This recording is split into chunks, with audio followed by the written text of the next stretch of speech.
ada di tengah-tengah saudara di Jemaat Hagios Bali, dan saya nggak pernah menyangka kalau hari ini saya ada di tengah-tengah saudara dan bisa melayani saudara. Tuhan di malam hari ini bagi kita dipulihkan bagi kemuliaan Tuhan, dan itulah kehidupan saya, bagaimana Tuhan memulihkan hidup saya dari kehidupan yang rusak, kehidupan yang kacau, kehidupan yang nggak benar seperti itu. Nah, saudara, karena situasi, kondisi yang dihadapi sehingga tidak melihat kuasa Allah. Saya lahir Kristen, dari kandungan ibu saya sudah Kristen karena dari kakek nenek saya yang awalnya adalah Hindu Kaharingan, kalau di sana namanya Hindu Kaharingan, sudah menerima Yesus. Tetapi menerima Yesus, hidupnya tetap sama kepada seperti kehidupan lama. Jadi kami yang menjadi keturunannya yang mengikuti itu, kami pikir ya itu benar aja gitu. Jadi masih dalam penyembahan berhala dan lain sebagainya. Tetapi puji Tuhan, tahun 2002 akhir keluarga saya menerima Tuhan dalam satu pertobatan begitu. Lalu saya juga ikut-ikutan dalam pertobatan itu. Nah, mulai ada ibadah dan lain sebagainya. Sebelumnya saya nggak pernah ibadah. Ibadah itu pun kalau ada Natal itu datang makan, dan kalau ada Paskah seperti itu diundang untuk datang, itu datang makan, jadi bukan datang ibadah. Nah, tapi puji Tuhan, dalam satu proses yang begitu luar biasa, Allah menuntun satu kehidupan bagi saya untuk ada dalam kasih karunia-Nya dan menikmati terang itu. Jadi saudara, sering saya katakan begini, kita sebagai orang Kristen hanya Kristen, tetapi tidak menikmati setiap janji Tuhan, itu sangat rugi. 10 hukum Taurat. Tetapi sebagai Kristen, saya melakukan 10 hukum Taurat itu terbalik. Firman Allah katakan, jangan ada padamu Allah lain di hadapanku, jangan membuat bagiku patung yang sujud menyembah kepadanya. Tapi saya percaya kepada berhala-berhala. Saya percaya kepada ilmu-ilmu. Dan gak ada yang memberitahukan kepada saya bahwa itu salah. Karena memang tidak aktif dalam ibadah. Jadi gak tahu, banyak firman gak tahu. Walaupun hafal, bayangkan. Firman Tuhan katakan, jangan membunuh, jangan berzina, jangan bersaksi dusta, jangan mengingini. Saudara, semua itu kok bisa dilakukan? Padahal jelas larangannya. Itu yang saya beritahukan, bahwa seringkali kita itu tetap berada. Kita sendiri yang menanggung salib itu dalam diri kita. Karena kita tidak mau dilepaskan, dibebaskan oleh darah Yesus yang menyucikan, menguduskan kita, melepaskan kita dari dosa. Tapi kita ambil lagi dosa itu sesuatu. Sampai-sampai nggak ada semangat untuk menikah pun nggak. Jadi waktu itu saya dikenal dengan pemuda sepiring zaman, karena saya sendiri kasih tahu bahwa jadi pemuda sepiring zaman seperti itu. Tidak ada berpikiran untuk menikah dan lain sebagainya. Nah, ini benar-benar parah. Nah, disitulah saudara, pada akhirnya saya menemukan titik terangnya itu. Dari kegelapan yang begitu gelap yang mengikat kehidupan saya. Nah, saudara yang dikasih oleh Tuhan, ketika saya mulai SMP, saya sudah memahami keadaan situasi yang sulit dalam kehidupan saya.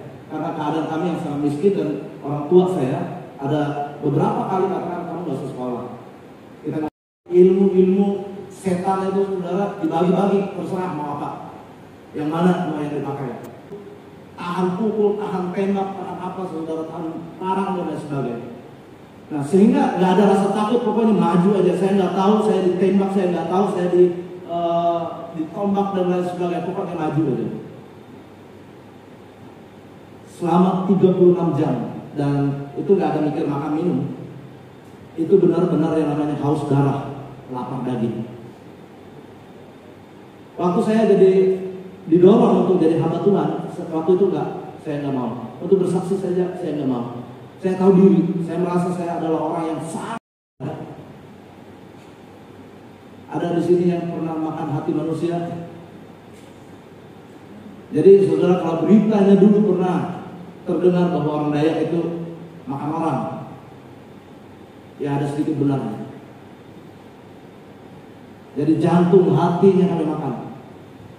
Ada satu teman saya koleksi, saudara, dia koleksi telinga, saudara. Kiri kalau misalnya dia tusuk pakai rotan banyak, lalu dia masukin dalam kulkas minum. Saya marah besar. kulkas yang berisi air semua untuk kami minum, dia masukin telinga orang di situ. Saudara yang dikasih oleh Tuhan, begitu tidak mengenal pelanggaran akan hukum Allah, benar-benar kesetanan, dosa yang begitu rupa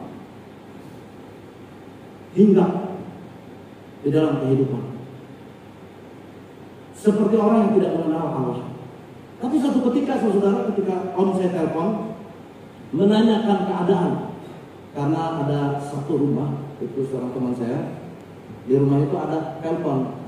Saya pernah kasih nomor telepon itu ke keluarga saya, karena waktu itu saya telepon.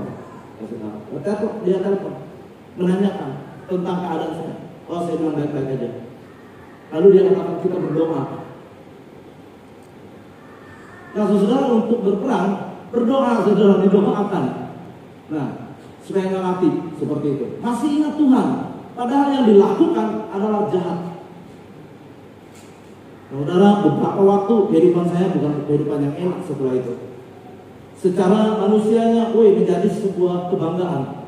Kalau bahasa di sana itu pahlawan petak danum. Petak danum itu adalah tanah air. Jadi pahlawan tanah air Dayak. Di mana-mana dikenal orang, tahu. Lebih lagi ditakuti, disegani. Tapi yang saya hidupi adalah kehampaan. Keinginan untuk hidup itu nggak ada. Hanya menunggu waktu untuk mati. Tapi mati juga nggak mau. Nah, situasi-situasi itu, saudara yang dikasihnya, membuat saya sedang mencari sesuatu dalam hidup saya.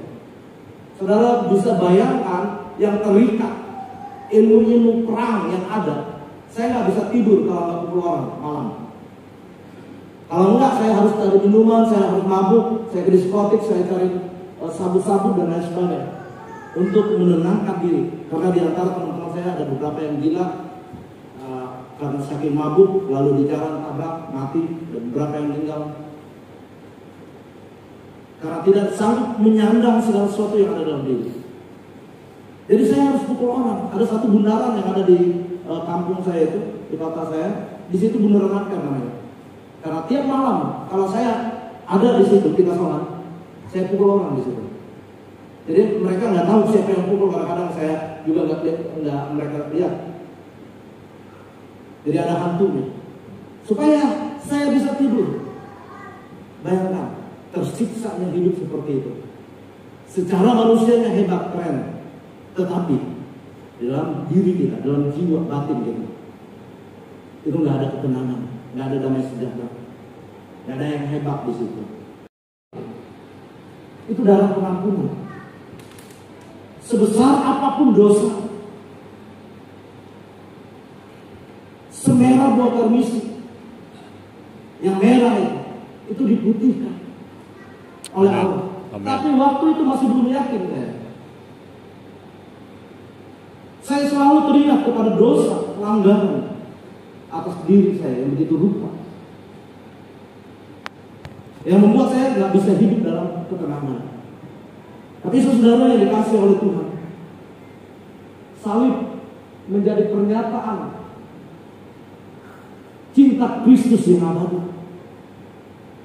Salib juga melambangkan pengorbanan, tetapi penderitaan karena cinta. Saudara, saya nggak akan menjadi hamba Tuhan, nggak akan menjadi menggembalakan kalau tidak melihat cinta Yesus atas hidup saya. Saya manusia yang sangat berdosa. Kalau bukan karena cinta,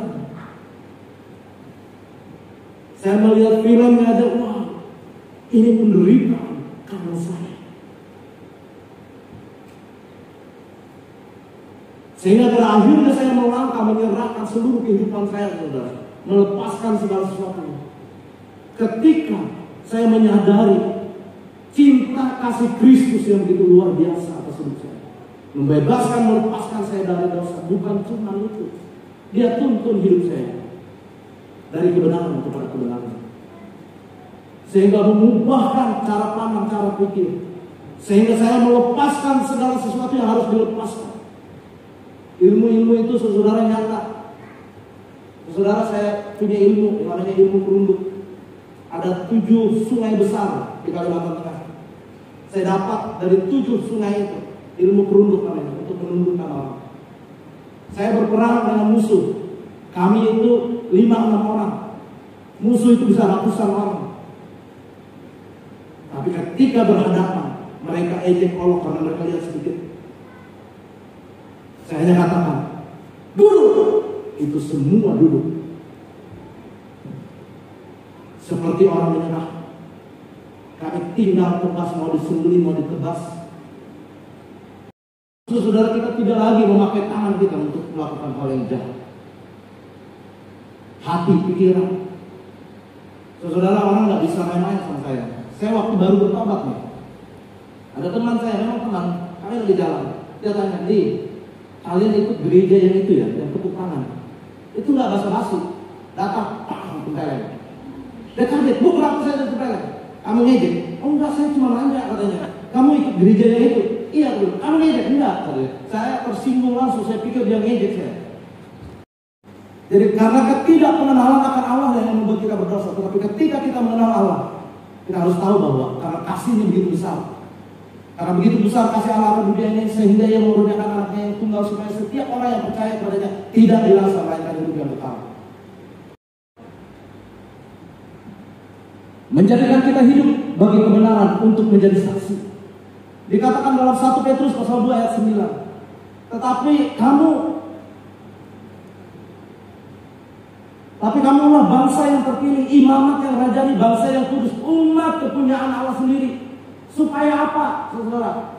Supaya kamu memberitakan perbuatan-perbuatan yang besar dari Dia, dari Allah, dari Yesus Kristus, yang telah memanggil kamu keluar dari gelap kepada terangnya yang ajaib. Ceritakan bagaimana proses itu semua. Kehidupan dari gelap kepada terang. Gak ada lain, saudara, jalan perpindahan kita dari gelap kepada terang, hanya firman Allah. Karena firman itu adalah pelita bagi kaki dan terang bagi jalan. Sehingga kau tahu membedakan manakah yang menjadi kehendak Allah, yang baik, yang benar, yang sempurna.